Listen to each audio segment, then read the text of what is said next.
Droit d'auteur et plagiat, tout ce qu'il faut savoir. Le droit d'auteur et le plagiat, c'est quoi au juste? Et en quoi se distinguent-ils? Le droit d'auteur, c'est le droit de reproduire ou de copier une œuvre. Le plagiat, c'est l'action de s'approprier l'œuvre ou les idées d'une autre personne et de s'en déclarer l'auteur. Ces deux concepts se chevauchent parfois, mais pas toujours. Il faut aussi savoir qu'il existe certaines exceptions dans la loi sur le droit d'auteur qui permettent l'utilisation d'une œuvre notamment à des fins pédagogiques, privées et de critique. Mais ces exceptions ne valent que pour le milieu scolaire. Il n'y a cependant pas d'exception pour le plagiat. Le contenu qu'on trouve sur Internet, c'est du contenu accessible à tous. On peut donc l'utiliser de la manière qu'on veut, du moment qu'on mentionne où on l'a trouvé. C'est bien ça? Ce n'est pas du plagiat.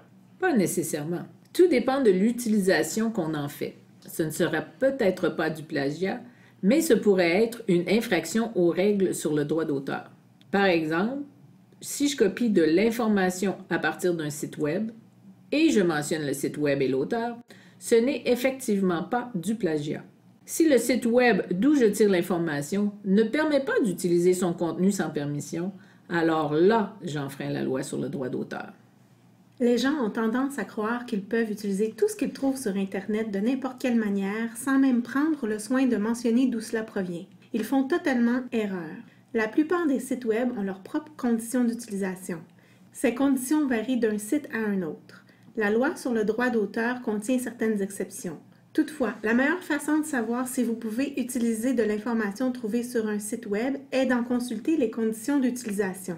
Vous pouvez même vous faciliter la vie en limitant les résultats de vos recherches en ligne aux seuls contenus qui peuvent être utilisés, distribués ou modifiés librement. Je comprends. D'après ce que je vois, ce site web dit que je peux utiliser son contenu à des fins personnelles.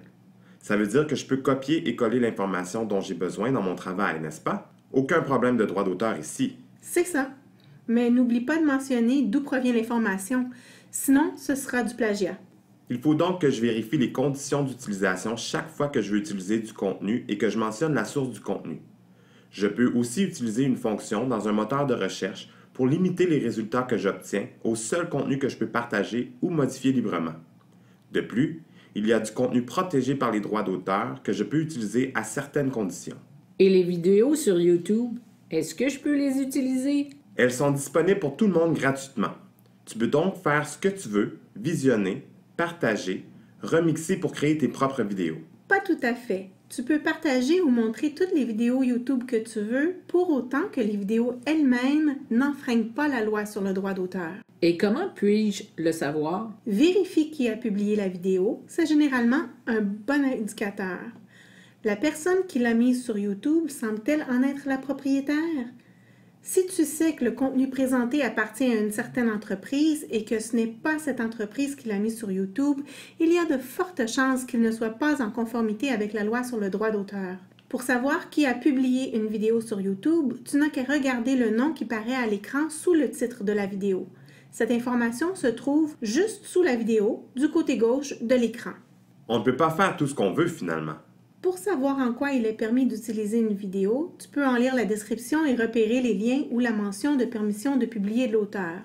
Certaines descriptions sont plus longues que d'autres et tu devras peut-être cliquer sur « Plus » pour lire toute l'information.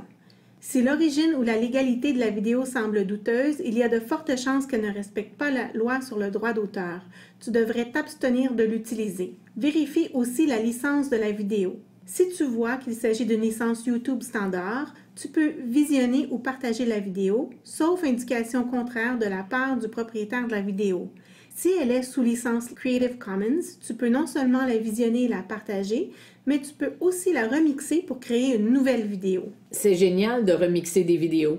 Je peux prendre une vidéo, la modifier, mais y ajouter des nouvelles images ou clips et créer ainsi une toute nouvelle vidéo. Tu dois quand même mentionner la source de l'œuvre originale. C'est ta propre création, mais tu as utilisé le travail des autres pour la réaliser et tu dois leur attribuer le mérite qui leur revient. Sinon, tu fais du plagiat. D'accord. J'ai acheté ce livre. Je peux donc l'utiliser comme je veux. Je peux faire des photocopies pour tous mes amis. Pas sûr. Je crois qu'il y a des règles à suivre pour les photocopies.